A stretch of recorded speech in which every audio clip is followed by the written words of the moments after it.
Hi there! Welcome to Oak Video. I am your host Ben Plante, joined by my co-host Graeme Chadwick. Today we will be showing you some essential tips for beginner videographers that will help make your video look more professional. Our first tip is that planning and organization is key to a successful video shoot. One of the worst things an amateur filmmaker can do is arrive on set with the intention to wing it. This never works and ends up being a nightmare to edit in post. If you're filming a screenplay, have a clear script and storyboard. If you're filming a documentary style video, you can use a checklist of shots that you want to get. For example, write down shots such as establishing shot or miscellaneous action. The key is that you and your crew need to have an idea of what's going on and what needs to happen in your video. The next thing to understand is how to record good audio.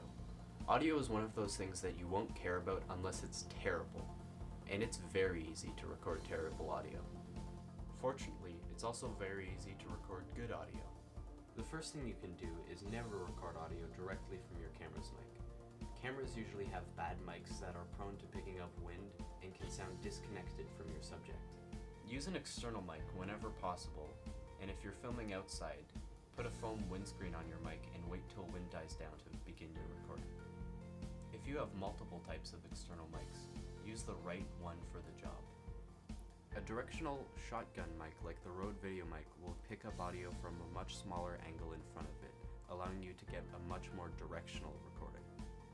A lavalier mic will pick up audio from a specific source, such as a person or a musical instrument, and is tiny, making it easy to hide. A large condenser mic, such as the Blue Snowball, can create a more high-fidelity recording, at the cost of picking up more background noise. A mic like this is best used in a studio environment for voiceovers or instrument recordings. Next, I'm going to be covering proper lighting. The way a camera sensor works is by detecting the amount and color of light that hits it. So when there isn't much light, you'll have a dark or grainy image. Pros in the industry use specialized lighting kits, but that isn't always necessary. If you don't have access to equipment like that and are shooting indoors, turn on as many lights as possible. Even a desk lamp can be used to brighten your shot. Also, when shooting outdoors, try to keep your camera out of direct sunlight. This can cause overexposure. The general rule is to give your camera as much light as possible without blinding it. One of the most cinematic aspects in video is color grading. Color grading is like Instagram filters but for your video. They can take your video from this to this, and it's actually very easy to do.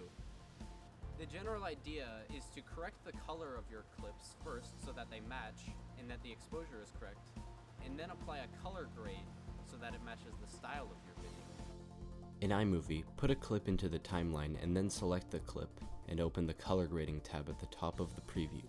With the leftmost slider, the farthest buttons will control the intensity of the shadows and highlights, the half circle buttons will control the contrast of the image, and the middle button will change the overall exposure.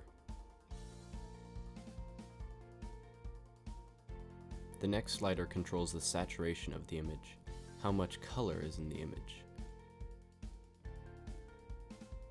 The last slider controls the temperature of the image and can make your image look warmer or cooler. Color grading is a tool that every beginner videographer should understand how to use. It is used almost everywhere in modern video applications and can have a huge effect on the presentation of your video.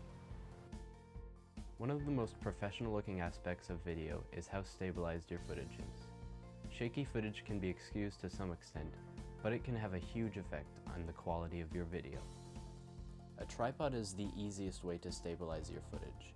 Use a tripod as much as possible, especially when you want to pan or tilt. You might feel stable doing camera movements handheld, but it usually ends up being fairly shaky. If you have to shoot handheld, keep the camera as close as possible to your body and pan from the hips, not the wrists. Walk as carefully as possible to avoid unwanted movement, and if your camera has a stabilizer function, turn it on to avoid jitter and get smoother motion. If you have editing software like Adobe Premiere or Apple Final Cut, you can use built-in stabilizer effects to reduce shaky footage. Shaky and jittery footage can ruin your video, but it's very easy to avoid. Those have been our 5 tips for creating professional looking video. Hopefully you can use these tips to improve your future projects. Thanks for watching. We have been your hosts. I'm Ben Plante. And I'm Graeme Chadwick.